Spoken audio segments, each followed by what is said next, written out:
इस चर्चा में हमारे साथ जुड़ गए हैं जाने माने प्रख्यात पत्रकार प्रद्युमन जोशीला जी। प्रद्युमन भाई राम राम। राम राम जी। सभी दर्शकों को नमस्कार। राम राम।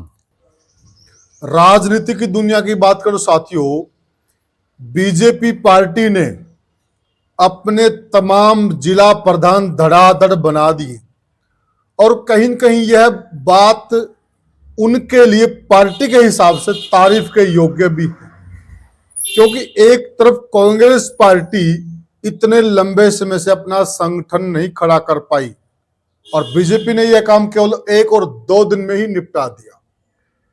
अब जैसे ही जिला प्रधान बने और सुनने में यह आ रहा कि 1-2 दिन के दरमियान जो जिला कार्यकारिणी बननी उनको भी निपटा दिया जाएगा, तो अब प्रश्न खड़ा होता है कि आखिर प्रदेश अध्यक्ष कौन बनेगा, क्योंकि इसके बाद नंबर प्रदेश अध्यक्ष का ही है।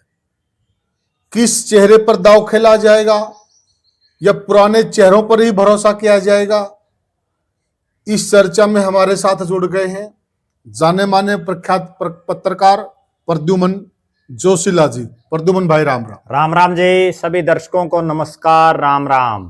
प्रद्युमन भाई, क्या लगता है कि बीजेपी ने जिस प्रकार से जिला प्रधानों की नियुक्ति को बहुत बढ़िया ढंग से की और कहीं से एक सिंगल खबर भी नहीं आई किसी भी जिले से किसी प्रकार की कोई नाराजगी खबर आई हो, कहना तो पड़ेगा कि जो अनुशासन है उसमें अपने आप में काबिले तारीफ। और एक तरफ कांग्रेस देखिए आप, वह कितने लंबे समय से कोई कार्यकारिणी गठन ही नहीं हो पा रहा है।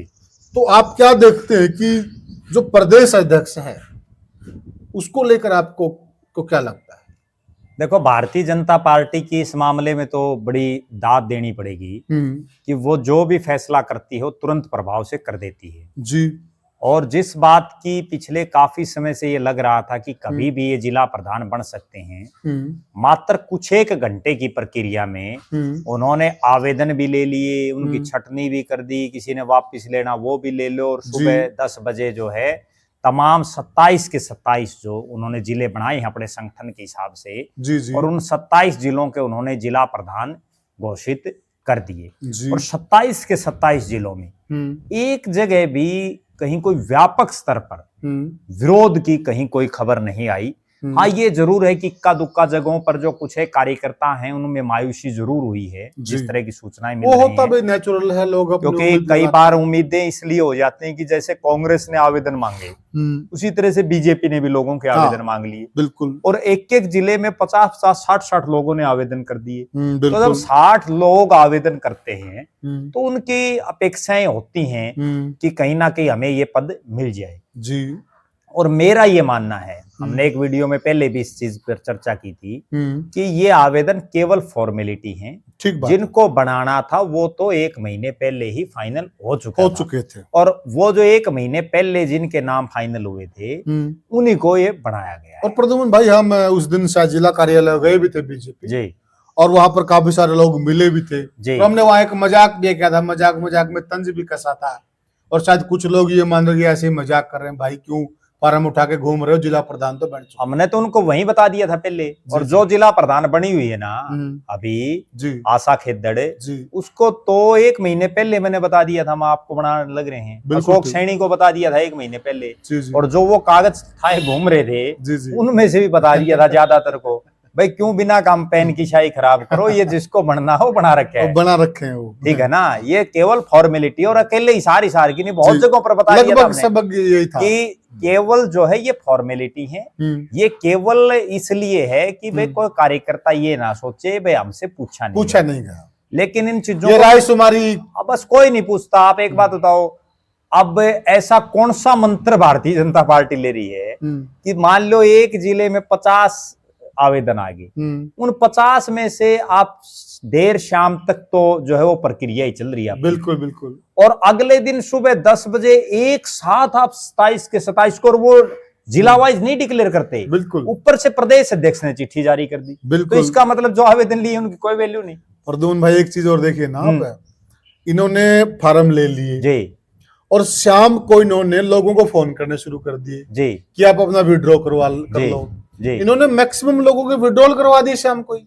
वो दरअसल असली कहानी क्या थी, मैं जो समझ रहा हूँ, प्रत्येक राजनीतिक पार्टी अपनी एक टेस्टिंग करना चाहती है, वे जी। लोगों में अभी भी आपके प्रति क्या क्रेज है। अच्छा। और वो राजनीतिक पार्टी नहीं, नेता भी करते रहते हैं। वो कोई शिगुफा ऐसा छोड़ देते हैं, उसमें लोगों का पता चल जाता है क्या रिएक्शन। जी जी जी। तो बीजेपी ने भी, चूंकि अब 5 महीने हो गए, काम तो कुछ किया नहीं सरकार ने 5 महीने में धरातल पर, अगर सही मायने में देखें, बिल्कुल ना कोई जो है सरकार में जो चेयरमैनी से लेकर के और जो पदों में भी कोई एडजस्टमेंट बड़े स्तर पर नहीं हुई, कोई इक्का दुक्का लोग बनाए गए हैं। हाँ जी बिल्कुल। तो वो ये देखते रहते हैं कि भाई नेता और जो कार्यकर्ता आपकी पार्टी के, वो अभी भी आपके साथ हैं या डगमगा गया कांग्रेस की तरह सिस्टम। अच्छा। तो वो उन्होंने चेक कर लिया।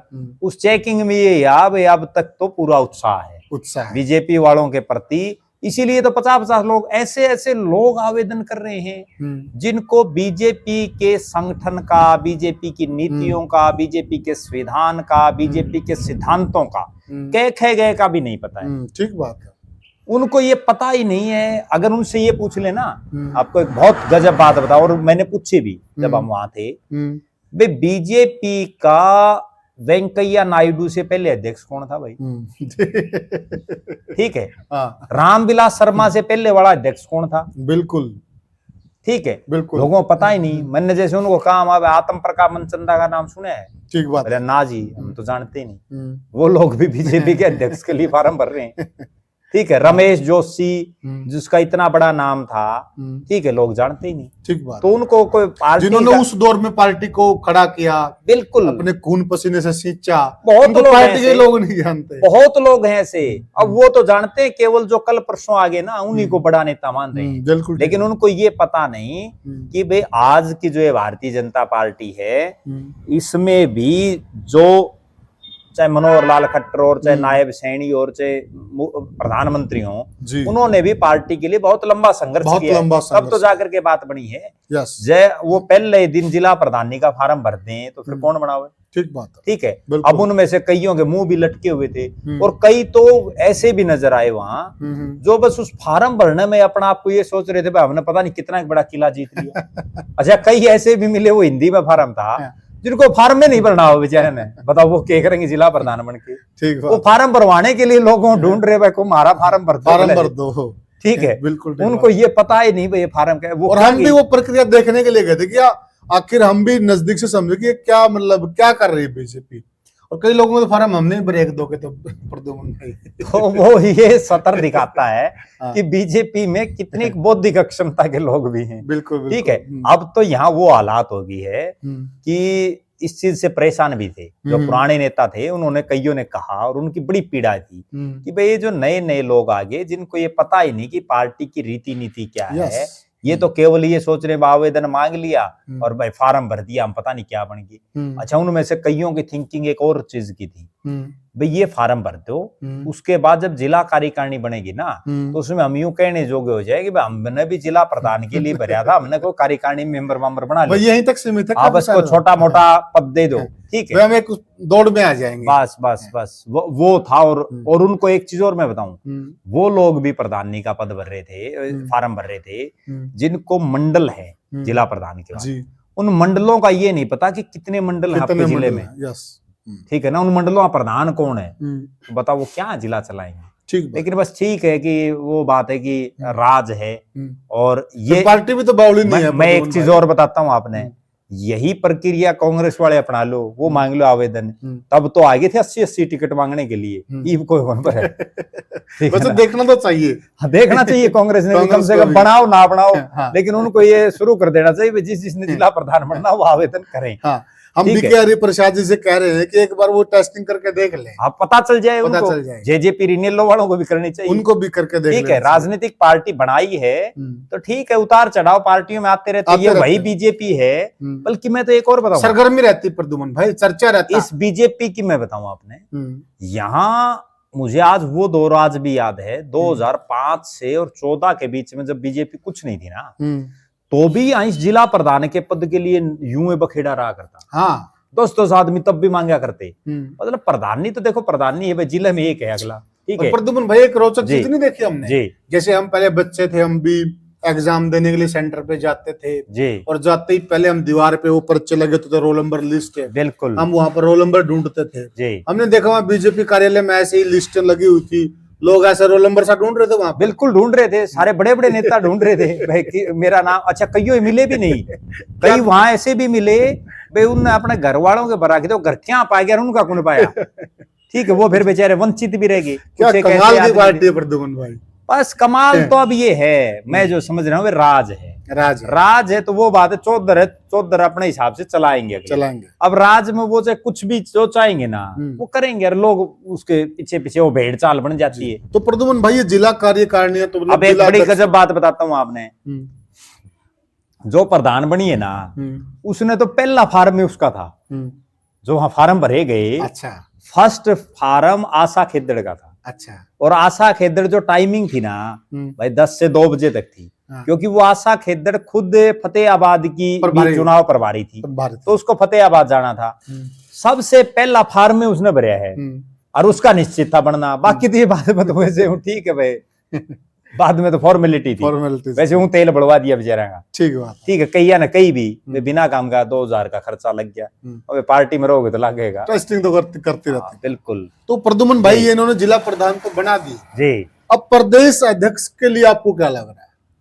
देखो मेरे को ये लग रहा है कि प्रदेश अध्यक्ष इन्होंने बिल्कुल फाइनल कर रखे है, अच्छा, जिसको बनाना है वही जैसे जिला प्रधान फाइनल कर बिल्कुल जैसे इन्होंने पहले कर रखा था, और इक्का दुक्का जगहों पर जैसे जिला प्रधानी में भी जिनका नाम पहले था वहां कटवाने की कोशिश भी की गई, अच्छा, कई लोगों ने प्रयास भी किए, कई नेताओं ने जी, कहीं वो एक आध जगह कामयाब भी हो गए और कहीं ना भी हुए। अच्छा, अब अगर हालात और परिस्थितियां एज इट इज रही जैसी आज हैं, क्योंकि राजनीति में परिस्थितियां बदलती रहती हैं, कल पता नहीं क्या हो जाए, बिल्कुल सही कहा। तो मेरा ये मानना है कि इन्होंने जो नाम फाइनल कर रखे है वो फाइनल है, अच्छा, उसका कभी भी ये ऐलान कर सकते हैं, और उसका कारण ये है, वरना तो ये अभी डिस्ट्रिक्ट प्रेसिडेंट नहीं बनने थे। हमने एक वीडियो में पहले चर्चा की थी, अच्छा, कि भारतीय जनता पार्टी का एक जो संविधान बना हुआ है उसके मुताबिक इसमें प्रक्रिया दूसरी पार्टियों के उलट है। अच्छा, जैसे कांग्रेस पार्टी में तो पहले राष्ट्रीय अध्यक्ष बनता है, फिर वो अपनी नीचे की टीम बनाता है, प्रदेश अध्यक्ष बनाएगा, फिर प्रदेश अध्यक्ष जिलों के बनाएगा, जिला अध्यक्ष फिर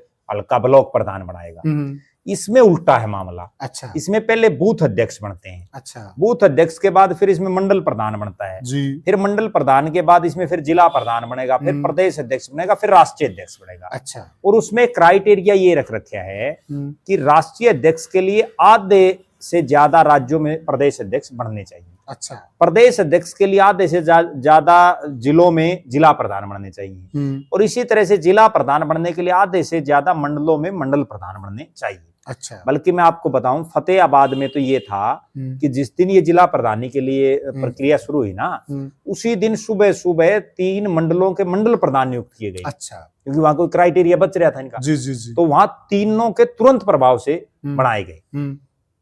अब जो बात है वो ये है कि जिन आधे से राज्यों को उस राष्ट्रीय अध्यक्ष की प्रक्रिया में शामिल किया जाता है वहां ये सारी प्रक्रियाएं पहले की जाती हैं, फिर जो कुछ एक राज्य बच जाते हैं उनमें जब राष्ट्रीय अध्यक्ष बन जाता है तो वो फिर अपने हिसाब से बनाता है। अच्छा, अब हरियाणा को इन्होंने उन राज्यों में ले लिया है ऊपर से बीजेपी हाईकमान ने, जिसमें पहले ही प्रदेश अध्यक्ष पड़ेगा। अच्छा, तो जिस तरह से एकदम से जिला प्रधान का आया सिस्टम उसी तरह से प्रदेश अध्यक्ष का भी आएगा तुरंत प्रभाव से। अच्छा, और वो प्रदेश अध्यक्ष फिर राष्ट्रीय अध्यक्ष का जब चुनाव होगा तो वहां जो है उसको बुला लेंगे, बाकी पूछता पाछता कोई नहीं, बल्कि होना तो ये चाहिए। प्रक्रिया क्या होती है? प्रक्रिया ये होती है कि जो मंडल प्रधान बने वो मंडल प्रधान अपने वोट डाले या सर्वसम्मति से किसी एक आदमी को बनाए, जी, होना तो ये चाहिए, लेकिन यहाँ तो कहीं कोई ऐसा सिस्टम था ही नहीं, बिल्कुल, ठीक है। इसी तरह से डिस्ट्रिक्ट प्रेसिडेंट प्रदेश अध्यक्ष के लिए वोटिंग करे या सर्वसम्मति से बनाए, वो चीज भी कहीं कोई दिखाई नहीं दे रही, वो तो अब ऊपर से किसी भी समय जो है चिट्ठी आ जाएगी और वो डिक्लेयर हो जाएगा, ये बना दिया हमने। तो उसमें भी ऐसे फॉर्म भरवाएंगे क्या जो ये ऐसे यहाँ पे किया? शायद ये फॉर्म भरवाएंगे प्रदेश अध्यक्ष के लिए, क्योंकि इन्होंने जिस तरह से जिला प्रधान के लिए किया है ना इसी तरह से उसके लिए कर लेंगे, लेकिन वो सब भरवाओ ना भरवाओ केवल फॉर्मेलिटी है, कोई नहीं पूछता, तब भी लोग बढ़ने जाएंगे जो जिला प्रधान ने उन्होंने देख लिया। वो फिर प्रदेश की टीम के चक्कर में जाएंगे। उनके दिमाग में ये रहेगा भाई कम से कम जो है प्रदेश में कोई सचिव लग जाए, मंत्री लग जाए, कोई महामंत्री लग जाएगा, कोई उपाध्यक्ष लग जाएगा, कोई कार्यकारिणी में आ जाएगा। इसमें तो मतलब ये समझ नहीं आ रहा कि भाई इतने मोर्चे, इतने प्रकोष्ठ, कई तो ऐसे ऐसे पद हैं जिनके जो मोर्चे हैं ना उनके नाम नहीं लेने आते उनको, जिनको बना रखे बेचारे को गिना नहीं सकते। एक दिन मैंने बीजेपी वाले से बोला है, कोई बीजेपी का ही था, वो भाई कितने मोर्चे हैं, कितनी वो गिनाइए एक बार आप। पता ही नहीं है, वो सारे नहीं गिना पाया ना पता ही नहीं है। इतना विभाग, मोर्चे, आप और ज्यादा क्या होगा, भारतीय जनता पार्टी में तो यहां तक हो चुका है, शायद हरियाणा के इतिहास में पहला ऐसा मामला है कि बिहार दिवस बनाने के लिए भी उन्होंने संयोजक लगा दिए। मतलब बिहार का दिवस हरियाणा में मनाना है क्या तू कहे? तो कितनी बारीकी से काम करे, ठीक है, देखा जाए 7-8 जिलों के जिला संयोजक, फिर कार्यकारिणी, फलाना दिखड़ा बिहार दिवस के बना रखे। तो प्रद्युमन भाई देखिए ना कितने लोग तो रहते हैं हमारे यहाँ, कोई पूर्वांचल प्रकोष्ठ बना दिया, कोई कुछ बना दिया। मतलब कांग्रेस पे तो जिला प्रधान नहीं बन पा रहे, मैन एक संगठन नहीं बन रहा उन पे। तो यही वजह है, इतना कुछ कर गए। बिल्कुल यही वजह है सबसे बड़ा जो डिफरेंस है, जिससे कांग्रेस के नेता और कार्यकर्ताओं का जो मनोबल है वो बिल्कुल जीरो हो चुके हैं। बिल्कुल बिल्कुल उनको समझ में ही नहीं आ रहा। मैं एक दिन हैरान रह गया प्रद्युमन भाई, कोई आया बोला मैं ना इनका कोई जैविक खेती का वो है। हाँ, जैविक खेती भी है, परंपरागत खेती। हाँ, कुछ ऐसा है, बोला मैं उसका हूँ। बिल्कुल यार कमाल है यार बीजेपी वालों का। बिल्कुल, मतलब ये कहाँ तक घुस गए हैं। स्वदेशी जागरण मंच, जैविक खेती, हिंदू जागरण मंच, इन्होंने ये अंदाजा ही नहीं कि कितने बना रखे हैं। मेरे पास वो पूरी लिस्ट पड़ी है इनकी, अगर उसको पढ़ने लग जाए ना सारे ऊपर से नीचे तक तो सुबह से शाम हो जाए, इतने आदमी बना रखे हैं। बिल्कुल ठीक बात, ठीक। और ऐसे ऐसे आदमी बना रखे जिन्हें क्या पता, खुद ने नहीं पता तुम भी पद ले रहे हैं। और प्रद्युमन भाई देखिए ना, कहीं कहीं ये को होता ना, चाहे आदमी के पास छोटा मोटा कोई भी पद हो, बिल्कुल, तो वो उसको यूं लगता है कि मैं पदाधिकारी हूँ। बिल्कुल, और कांग्रेस यही गलती कर रही है, वो अभी तक अपनी मैन बॉडी नहीं। इसमें दो बातें हैं, देखो इसमें तनख्वाह तो देनी नहीं,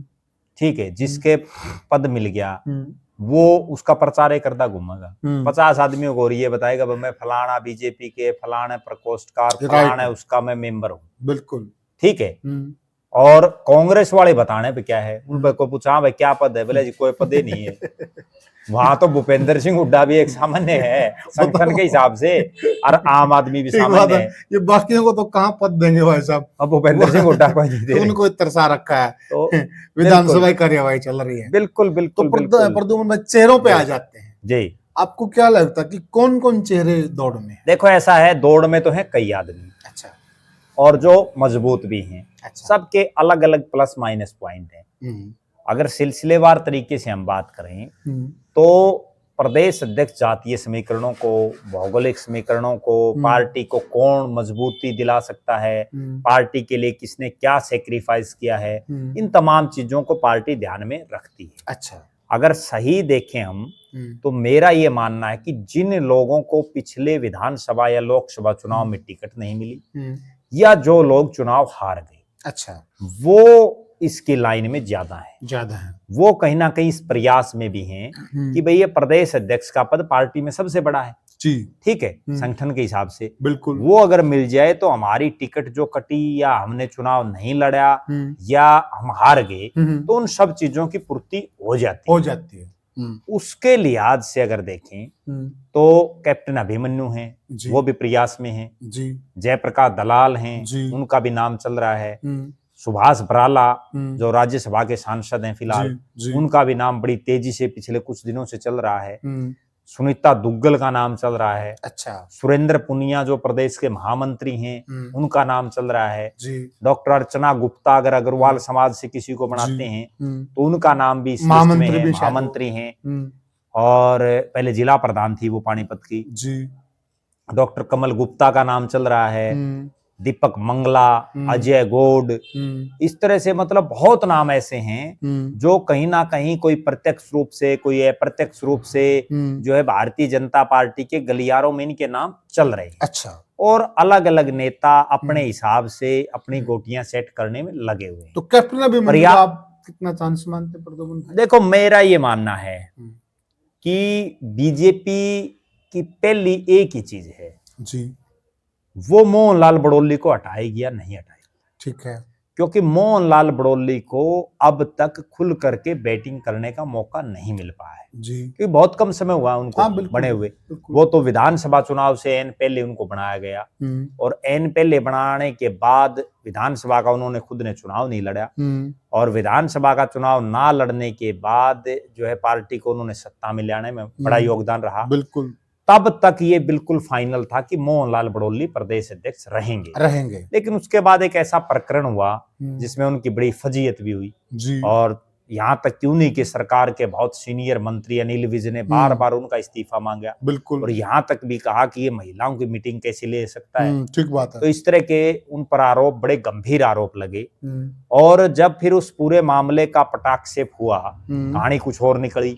उसके बाद से अब फिर से एक बात चर्चा यही है कि फर्स्ट चॉइस जो है भारतीय जनता पार्टी की, वो मोहनलाल बड़ौली ही रहेंगे। अच्छा। अब बात यह है कि बड़ौली साहब को उसके हटाएंगे। पीछे वजह ज्यादा बड़ी वजह मैं 2-3 वजह मान रहा हूँ। एक वजह तो ये है कि उनको बहुत कम समय मिला है अपनी परफॉर्मेंस दिखाने का। तो पार्टी, क्योंकि 3 साल का कार्यकाल होता है वैसे तो, त्याग भी किया, लेकिन उनको त्याग तो चलो बहुतों ने किया है, लेकिन उनको जो है एक तो टाइम मिलना, क्योंकि 3 साल तो छोड़ दो, उनको तो 1 साल भी नहीं हुई जी। तो वो उनको फुल फ्लैश पावर नहीं मिल पाई है। और एक ब्राह्मण समाज की भी दूसरा जो है वो एक ब्राह्मण समाज के नेता बन चुके हैं, और ब्राह्मण समाज कहीं ना कहीं रामविलास शर्मा जी के बाद जी, जैसे उनकी टिकट कटी, उसके बाद ब्राह्मण समाज के कुछ क्षेत्र में इस बात का एक बड़ा रोष भी है, नाराजगी है। और अभी जो एक बड़ा ताजा तरीन मामला 2 ब्राह्मण समाज से आने वाले विधायक जो हैं, उनमें जो चल रहा है एक विधायक और एक मंत्री का जी। तो उस लिहाज से सबसे ज्यादा मैं ये मान रहा हूं कि मोहनलाल बड़ौली सबसे आगे है। और जिस तरह से जो आपने भी कहा, कहीं पार्टी को यह भी डर है क्या जी? देखिए, जिस प्रकार से रामविलास शर्मा को पार्टी ने साइडलाइन कर रखा है, अगर अभी इनको भी हटा दिया जाएगा, इनकी जगह पे किसी और को बना दिया जाएगा, तो कहीं ब्राह्मण समाज में गलत संदेश ना चला जाए कि धीरे धीरे बीजेपी ब्राह्मणों को दरकिनार कर रही है। मैं एक बहुत बड़ी बात बता दूं, और मेरे पास उस संबंध में बहुत लोगों के फोन भी आ रहे हैं। हरियाणा की राजनीति में अभी एक बहुत बड़ा सिस्टम बन सकता है। अच्छा।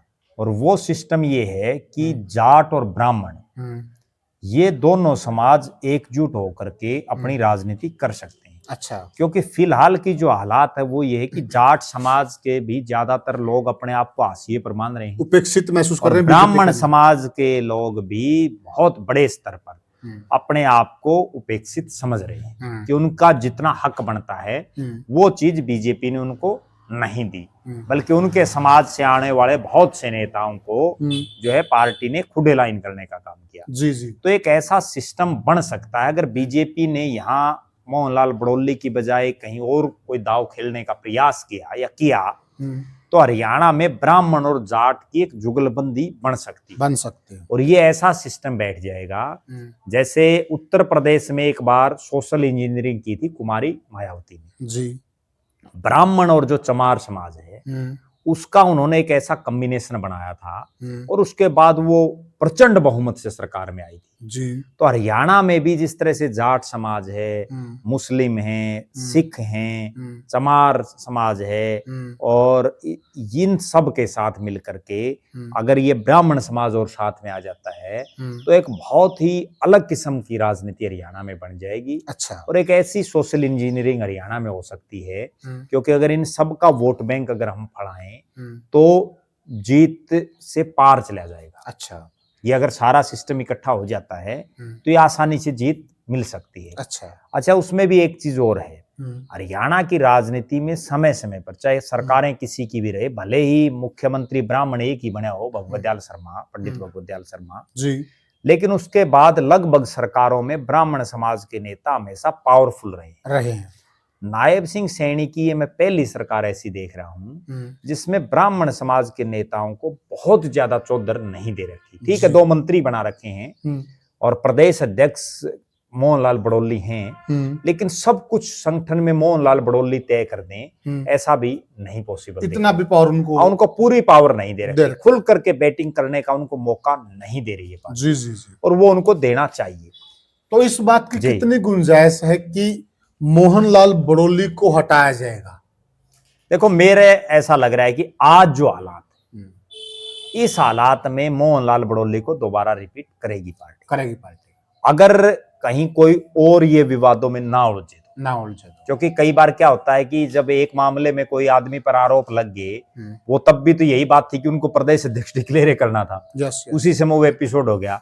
ठीक है, तो राजनीति में कई बार हो जाती हैं कोई ऐसी परिस्थितियां। तो अगर सब कुछ ठीक रहा तो ये निश्चित है कि पंडित मोहनलाल बड़ौली ही भारतीय जनता पार्टी के प्रदेश अध्यक्ष दोबारा बनेंगे। और ये पार्टी के लिए कितना हितकारी होगा? देखो, पार्टी के लिए तो आज के दिन ये चीज है कि जब सरकार आ जाती है ना, तो सरकार आने के बाद संगठन की महत्ता कम हो जाती है, बहुत ज्यादा नहीं रहती। अब तो सरकार कैसे काम कर रही है उस चीज पर सारा डिपेंडेबल है। क्योंकि ये संगठन भी भले ही बन जाए, प्रदेश अध्यक्ष बन जाए और बन जाए, मुख्यमंत्री सर्वे सर्वा है जब आपका मुख्यमंत्री है।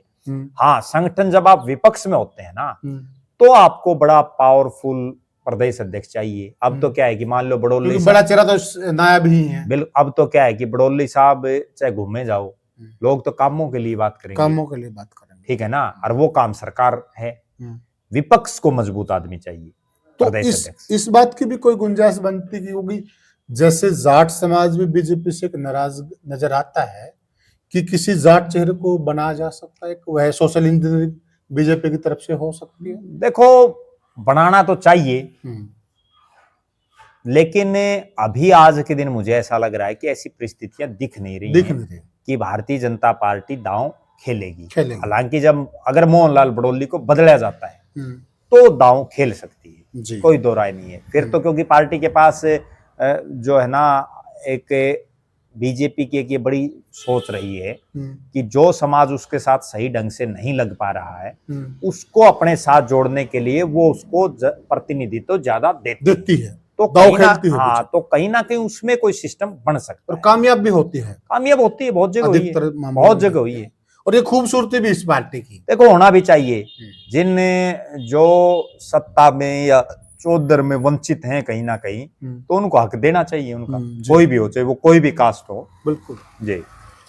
तो प्रद्युमन भाई करें चर्चा। तो साथियों, ये हमने चर्चा की जिला प्रधानों की नियुक्ति के बाद अभी पूरे प्रदेश के अंदर इस बात के चर्चे शुरू हो गए हैं कि बीजेपी अपना प्रदेश अध्यक्ष बनाने जा रही है। और जहां तक मेरे साथ जो पैनल में बैठे हुए हमारे वरिष्ठ पत्रकार और राजनीतिक विश्लेषक है, इनका भी यही मानना, और जहां तक लगभग मेरा भी यही मानना है, शायद मोहनलाल बड़ौली को बदलने का जोखिम पार्टी अभी नहीं उठाना चाहती है। आप इस राय से कहां तक सहमत हैं, हमें कमेंट सेक्शन में जरूर बताइएगा। और वीडियो को ज्यादा से ज्यादा शेयर कीजिएगा और चैनल को सब्सक्राइब कीजिएगा। फिर मिलेंगे किसी और वीडियो में, तब तक के लिए राम राम।